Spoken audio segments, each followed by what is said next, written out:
Active prime debate yes Krishna Devi గారు. So మీరు ఎలా చూస్తారు? అంటే 7 ఏళ్ల పాటు ఎన్ని మలుపులు తిరిగింది కేసు చూస్తూ వస్తున్నాం. ఇప్పుడు మళ్ళీ ఈడీ ఎంట్రీతో 4 కోట్ల మనీ లాండరింగ్ జరిగిందంటూ మళ్ళీ సరికొత్తగా వచ్చిన ఈ న్యూస్ తోటి మళ్ళీ ఒక్కసారిగా మళ్ళీ వెలుగులోకి వచ్చింది. అసలు ఏంటి, ఎలా చూస్తారు? మీ అబ్జర్వేషన్ ఏంటి? అసలు ఏం జరుగుతుంది అనుకుంటే ఇప్పటికైనా ఒక ఫుల్ స్టాప్ పడే అవకాశం ఉందా? నమస్తే అండి, ప్యానల్ మెంబర్స్ అందరికి కూడా నమస్కారము.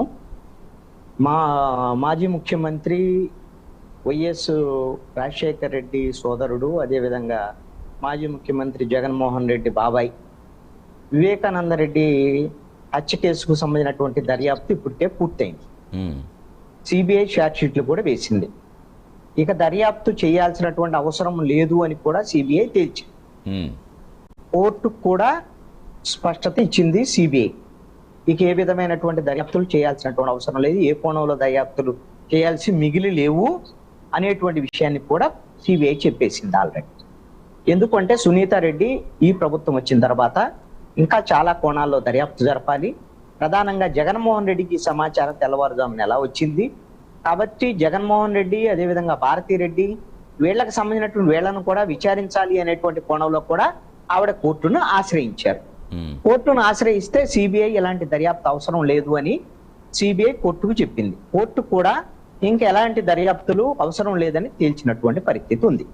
బహుశా ఇక ఈ కేసుకు సంబంధించినటువంటి దర్యాప్తు భవిష్యత్తులో ఇక ఏది కూడా జరిగేదానికి అవకాశం లేదు. మరి ఇప్పుడు ఈడీకి సంబంధించినటువంటి ఈ సోదాలు ఎందుకు జరుగుతున్నాయి, కారణం ఏంటి అనంటే ఇదైతే మాత్రం ఖచ్చితంగా వివేకానంద రెడ్డి హత్య కేసు హత్య సందర్భంగా జరిగినటువంటి ఆర్థిక లావాదేవీలకు సంబంధించినటువంటి అంశంలోనే, మనీ లాండరింగ్ సంబంధించినటువంటి అంశంలో నిజానిజాలు నిగ్గుదేల్చడానికి ఎన్ఫోర్స్మెంట్ డైరెక్టరేట్ రంగంలోకి దిగింది.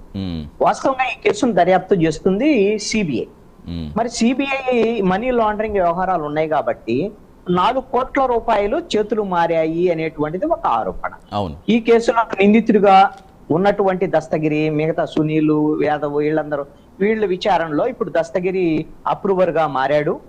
దీని తర్వాత వీళ్ళు మాకు డబ్బులు ఇచ్చారు, 1 కోటి రూపాయలు, ఇలాంటి అన్ని విషయాలు కూడా చెప్పారు. ఆ డబ్బులకు సంబంధించినటువంటి అన్ని కూడా ఆధారాలు కూడా దొరికాయి, డబ్బులకు సంబంధించినటువంటి ఆధారాలు దొరికాయి. కానీ డబ్బులు ఎవరు ఇచ్చారు, ఎవరు అకౌంట్ల నుంచి ఎవరు అకౌంట్లకు మారాయి, దీని వెనక డబ్బులు ఇవ్వటం వెనక ఎవరున్నారు, ఇవన్నీ కూడా సిబిఐ కొన్ని ఆరోపణలు చేసి ఇది ప్రధానంగా అన్ని వేళ్లు చూపిస్తుంది ఎవరి మీనంటే అవినాష్ రెడ్డి, ఆ విధంగా వాళ్ళ నాన్న భాస్కర్ రెడ్డికి సంబంధించినటువంటి విషయాలు. మరి అప్పుడు సిబిఐ ఆరోపణలకు సంబంధించినటువంటి విషయంలో వాడు ఛార్జ్ షీట్ వేసినటువంటి అంశాలకు సంబంధించి మరి ఈ మనీ లాండరింగ్ సంబంధించి 4 కోట్ల రూపాయలు దస్తగిరికి గాని మిగతా నిందితులకు గాని అవినాష్ రెడ్డి ద్వారాగా ఎలా వెళ్ళాయి, లేదా భాస్కర్ రెడ్డి ద్వారాగా ఎలా వెళ్ళాయి, ఏం అకౌంట్ లో నుంచి ట్రాన్స్ఫర్ చేశారా, లేదు అని అంటే వేరొక వ్యక్తుల నుంచి ఏమైనా ఇప్పించారా, వేరే ఒక సంస్థల నుంచి ఏమైనా వెళ్ళాయా, వీటికి సంబంధించినటువంటి అంశాల్లో ఇప్పటికే దస్తగిరి ఇతర అప్రూవర్ గా మారినటువంటి వాళ్ళు, నిందితులుగా ఉన్నటువంటి వాళ్ళు చెప్పినటువంటి ఆధారాలకు అనుగుణంగా ఈ రోజున ఎన్ఫోర్స్మెంట్ డైరెక్టరేట్ వాటికి సంబంధించినటువంటి ఎవిడెన్సెస్ కలెక్ట్ చేసేటువంటి ప్రయత్నం ఇప్పుడు ఎన్ఫోర్స్మెంట్ డైరెక్టరేట్ చేస్తుంది. దీని ద్వారాగా నాకు తెలిసి అయితే ఇప్పుడున్నటువంటి ఎప్పుడో 5 ఏళ్ల క్రితం జరిగినటువంటి ఈ హత్యకు సంబంధించి డబ్బులు చేతులు మారినటువంటి వ్యవహారం, ఇవన్నీ సిబిఐ ఆరోపణలు అయితే ఉన్నటువంటి మాట వాస్తవమే, డబ్బులు కూడా రికవరీ అయినటువంటి మాట వాస్తవమే, నిందితులు కూడా అంగీకరించినటువంటి మాట వాస్తవమే. కానీ కోర్టుకి ఏం కావాలి, ఎవిడెన్స్ కావాలి. ఇప్పుడు అవినాష్ రెడ్డి ఇచ్చాడు అని దస్తగిరి చెప్పినంత మాత్రాన, లేదా భాస్కర్ రెడ్డి ఇచ్చాడని దస్తగిరి చెప్పినంత మాత్రాన కోర్టు సిబిఐ ఆరోపణలో సంబంధించినటువంటి దాంట్లో ఛార్జ్ షీట్లు పేర్కొంది. కోర్టు ఏమడిగింది, మరి ఇస్తే ఏ విధంగా ఇచ్చాడు దస్తగిరి, క్యాష్ ఇచ్చాడా, లేకపోతే ఏమన్నా అకౌంట్ నుంచి ట్రాన్స్ఫర్ చేశాడా, ఎక్కడిచ్చాడు, లేదా ఏదైనా కంపెనీ నుంచి ఇంకొక కంపెనీ వాళ్ళ ద్వారాగా ఈయనకి ట్రాన్స్ఫర్ చేశాడా, ఇవన్నీ కూడా సాక్ష్యాధారాలతో కోర్టుకి చూపించాలి. ఆ చూపించినప్పుడు ఆటోమేటిక్ గా ఇది ఈ విధమైనటువంటి డబ్బులకు సంబంధించినటువంటి లావాదేవీలకు సంబంధించినటువంటి వ్యవహారంలో వాళ్ళకి మీద ఉన్నటువంటి ఛార్జెస్ ఏవన్నీ ఉన్నాయో ఛార్జ్ షీట్ లో పేర్కొన్నటువంటి అంశాలు ఇది కోర్టు ముందు నిలబడేదానికి అవకాశాలు లేవు. నాకున్నటువంటి పరిశీలన ప్రకారంగా నేను ఈ కేసును మొదటి నుంచి ఫాలో అవుతూ వస్తున్నాను. కూలంకుషంగా దగ్గర నుంచి చాలా నిశ్చితంగా పరిశీలిస్తూ వస్తున్నాను. జయచంద్ర గారు లాంటి వాళ్ళు లేకపోతే మోహన్ రెడ్డి గారు లాంటి వాళ్ళు ఆ ప్రాంతానికి సంబంధించినటువంటి వాళ్ళు, వాళ్ళకు కూడా తెలిసి ఉండొచ్చు. నేనేమంటాను అంటే ఈ కేసు దర్యాప్తు తీరంతా కూడా, దర్యాప్తు జరిగినటువంటి తీరు, సిబిఐ దర్యాప్తు అంతా కూడా నిందితులను కాపాడేటువంటి కోణంలో జరిగింది అనేటువంటిది నా పరిశీలనలకు సంబంధించినటువంటి అంశం. నా అభిప్రాయం ఇది.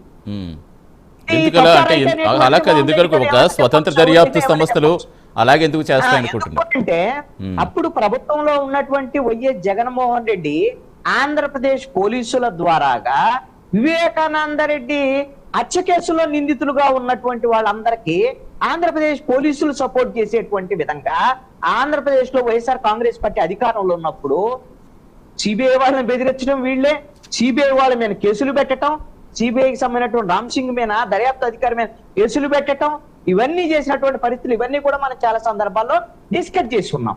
సిబిఐ కూడా ఇప్పుడు అవినాష్ రెడ్డి అదే విధంగా భాస్కర్ రెడ్డి వీళ్ళందరూ నిందితులకు సంబంధించి వీళ్ళని ఎలా కాపాడాలి, వీళ్ళని ఎలా బయట వేయాలి, వీళ్ళకి సంబంధించినటువంటి ఆధారాలు దొరకకుండా ఏ విధంగా చేయాలి అనేటువంటి విషయాల మీదనే సిబిఐ ఎక్కువగా దర్యాప్తు జరిపింది అనేటువంటి ఆరోపణలు సిబిఐ మీద కూడా ఉన్నాయి. సిబిఐ కూడా ఈ దర్యాప్తు విషయంలో లాలూచీ పడింది. అసలైనటువంటి దోషులని కోర్టు ముందు ఆధారాలతో నిలబెట్టేటువంటి విషయంలో కోర్టు సిబిఐ నిజాయితీగా వ్యవహరించలేదు అనేటువంటిది సిబిఐ దర్యాప్తు తీరును బట్టి మనకు అర్థమవుతున్నటువంటి అంశం. అంటే అలా కాదు, అంటే ఆదిరేలి గారు అంటే అలా కాదు, కొన్ని అంటే స్వతంత్ర దర్యాప్తు సంస్థల్ని మనం ఎలా దాన్ని జస్టిఫై చేయగలం. ఇంకొకటి జనరల్గా ఇప్పుడు ఒక మర్డర్ కేసులో సాధారణంగా పోలీసులు సిబిఐ దర్యాప్తు ఉంటుంది, అదే జరిగింది. బట్ ఇప్పుడు ఈడీ ఎంట్రీతో ఏమన్నా ఇంకా కేసు బలోపేతం అయ్యే అవకాశం ఉందా, లేదంటే అసలు ఏ విధంగా మలుపు తిరిగే అవకాశం ఉంది? అలాగే ఏం లేదండి. ఎలాంటి ఆశలు పెట్టుకున్నటువంటి వాళ్ళందరి అడి ఆశలే.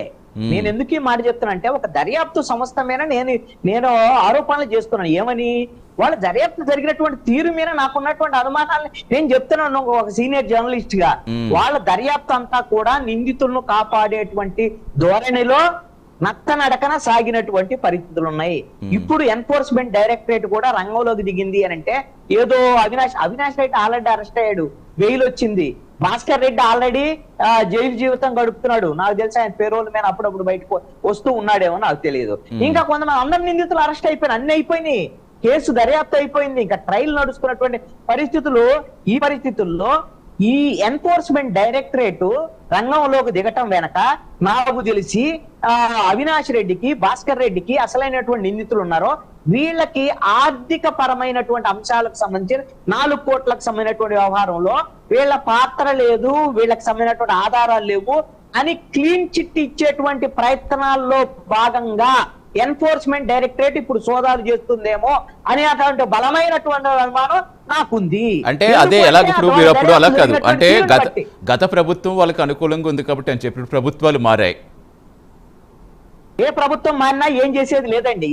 ఇప్పటికీ కూడా కేంద్ర ప్రభుత్వము జగన్మోహన్ రెడ్డికి అనుకూలంగానే వ్యవహరిస్తుంది అనేటువంటిది ఇప్పుడు జరుగుతున్నటువంటి పరిణామాల బట్టి కూడా మనకు అర్థమవుతుంది. జగన్మోహన్ రెడ్డి మీద ఈడీకి సంబంధించినటువంటి ఏది మద్యం కేసుకు సంబంధించినటువంటి వ్యవహారాలు, జగన్మోహన్ రెడ్డి మీద ఆరోపణలు, చాలా మంది అరెస్టులు, ఇప్పుడు దర్యాప్తు జరుగుతున్నటువంటి తీరు, జగన్మోహన్ రెడ్డి వరకు అరెస్ట్ వెళ్తున్నటువంటి పరిస్థితి లేదు.